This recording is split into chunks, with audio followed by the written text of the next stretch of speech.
Bonjour à tous, vous êtes toujours sur l'antenne française de Radio Taïwan International. Ici Lisa Dufaux avec aujourd'hui le deuxième épisode d'une petite série au micro de RTI dans laquelle je vous propose de nous intéresser à la récente réforme sur l'extraction minière, une réforme historique qui est venue rééquilibrer un rapport de force jusqu'ici extrêmement favorable à l'industrie minière, aux dépens à la fois des communautés autochtones et de l'environnement. Le Parlement taïwanais a adopté le vendredi 26 mai dernier une proposition de loi apportant des amendements majeurs à la loi sur l'extraction minière. La proposition a été portée par des ONG telles que Citoyens de la Terre et par des députés comme Lin Shufen, élu DPP de la deuxième circonscription du Nouveau-Taipei. Pour en parler, nous sommes toujours en compagnie de Huang Jingting, en charge des questions touchant au comté de Taidong et de Hualien au sein de l'ONG Citoyens de la Terre à Taipei. Huang Jingting était revenu la semaine dernière sur la préparation du texte et sur les changements majeurs qu'il a apportés pour l'industrie et pour les communautés locales, notamment en abolissant 2 articles extrêmement défavorables aux propriétaires fonciers et aux communautés locales.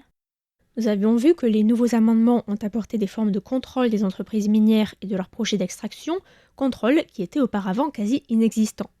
En ce sens, le texte s'impose non pas comme une simple avancée, mais comme une véritable percée en termes de protection des droits des communautés locales, notamment autochtones, mais aussi en termes de protection de l'environnement.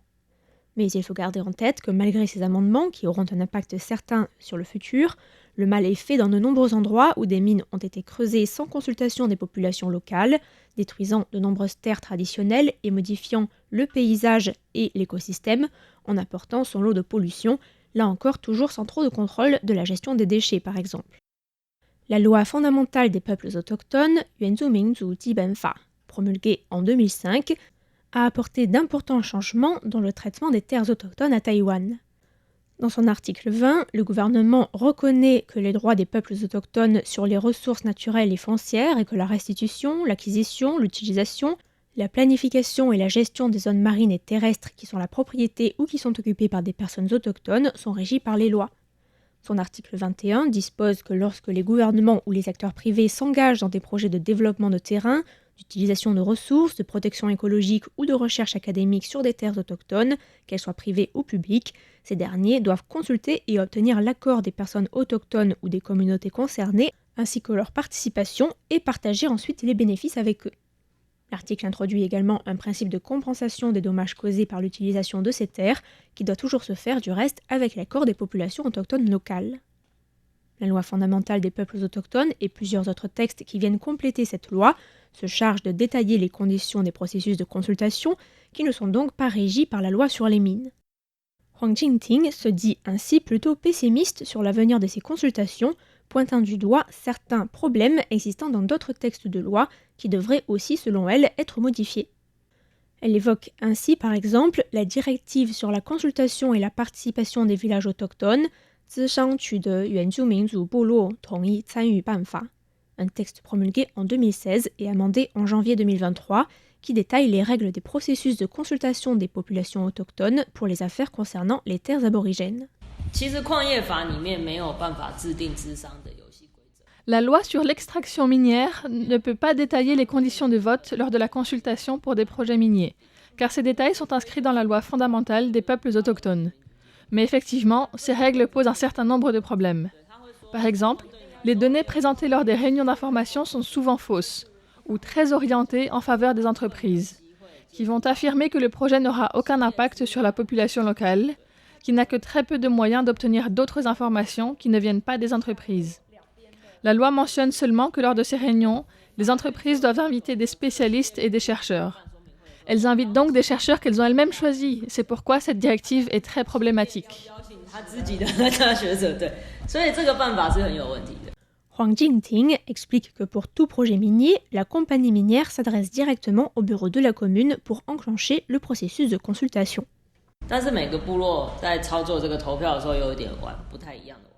Mais le choix du mode de participation varie selon les villages. Souvent, cela se passe de la manière suivante.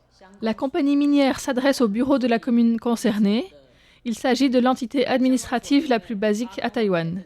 L'entreprise s'adresse donc à ce bureau pour demander d'organiser une consultation dans tel ou tel village relevant de son autorité.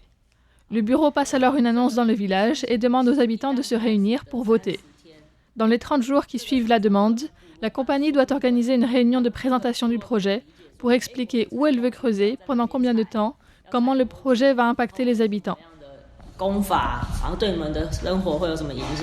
Huang Jingting explique aussi que si l'obligation de mener une consultation et d'obtenir l'accord de la population locale est une bonne chose, de nombreuses mines déjà installées depuis plusieurs décennies sont désormais devenues indispensables à l'économie locale.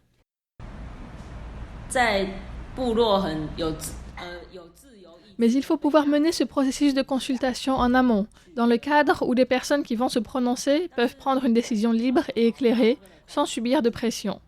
Or, dans la plupart des cas, les entreprises minières sont déjà implantées localement depuis longtemps. On parle donc d'un processus de consultation qui se fait non pas en amont, mais pendant l'extraction de la mine, pour rattraper une procédure de consultation qui n'a pas été menée au début. Dans ce genre de cas, il est difficile de permettre une décision libre et éclairée, car les entreprises sont là depuis 10, 20, 30 ans, voire 50 ans. Leurs relations avec les villages autochtones locaux sont déjà extrêmement complexes. Beaucoup de gens du village y travaillent. Et les commerces locaux, notamment les restaurants, dépendent des travailleurs de la mine qui viennent y déjeuner pour survivre. Il est donc impossible pour les communautés locales de ne pas être influencées par tous ces facteurs. Dans les villages autochtones, notamment ceux situés dans les montagnes, les emplois manquent et de nombreux adultes sont amenés à aller travailler dans les plaines et notamment dans les grandes villes. Les mines offrent donc du travail situé à proximité des villages autochtones. Dans la commune de Nan'ao, dans le comté de Yilan, il y a au total 14 mines en activité. Il y a surtout des mines de marbre et de dolomite. Partout autour du village, il n'y a que des mines. La situation sur place est assez intéressante. Les gens du coin se disent, si on refuse le droit d'extraction pour cette mine, les gens de notre village qui y travaillent vont être au chômage, et ils donnent leur accord. Car les opportunités de travail sont très peu nombreuses dans ces villages autochtones. Mais si personne du village n'y travaille, alors ils s'opposent au projet. Cela montre bien que les locaux doivent prendre en compte de nombreux éléments. La situation économique du village, les risques environnementaux, mais aussi l'historique des relations et des interactions avec le patron de la mine, par exemple. Il n'y a donc pas d'opposition à chaque projet. Et lorsque les villageois approuvent un projet, c'est donc souvent un accord avec des conditions, donné dans des circonstances particulières, et non pas un accord total.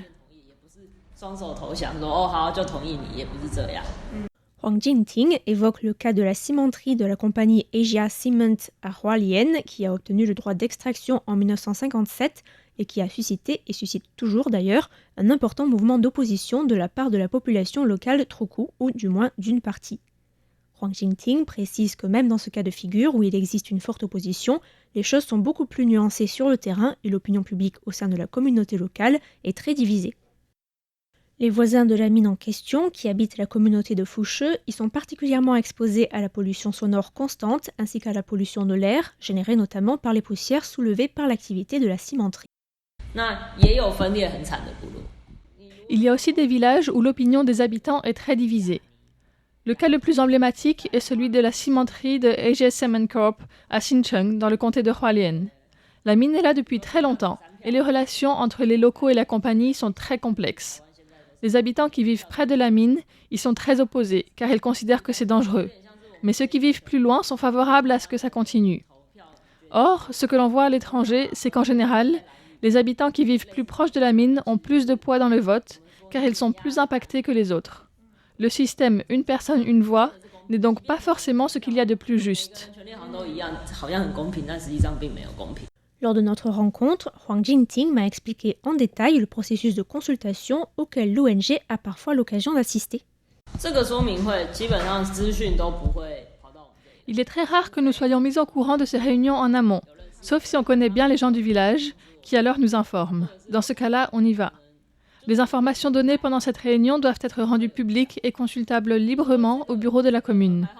Ce dernier aide ensuite le village à dresser la liste des électeurs. Il faut avoir au moins 20 ans et chaque foyer ne peut être représenté que par une seule personne. Donc, si la famille comprend 15 personnes, elle n'aura quand même le droit qu'à une voix, celle du chef de famille. Donc si le village compte 2000 habitants, il peut n'y avoir que 500 foyers et donc 500 personnes qui ont le droit de vote. Sur ces 500 personnes, il faut que plus de la moitié soient présentes pour que le vote puisse avoir lieu. Et s'il y a assez de personnes, on procède au vote et c'est la réponse de la majorité des personnes présentes qui l'emporte. Dans le prochain épisode, nous reviendrons plus en détail sur ce processus de consultation et sur l'obligation, désormais inscrite dans la loi, de mener une étude d'impact environnemental. Merci à tous pour votre écoute et à la semaine prochaine.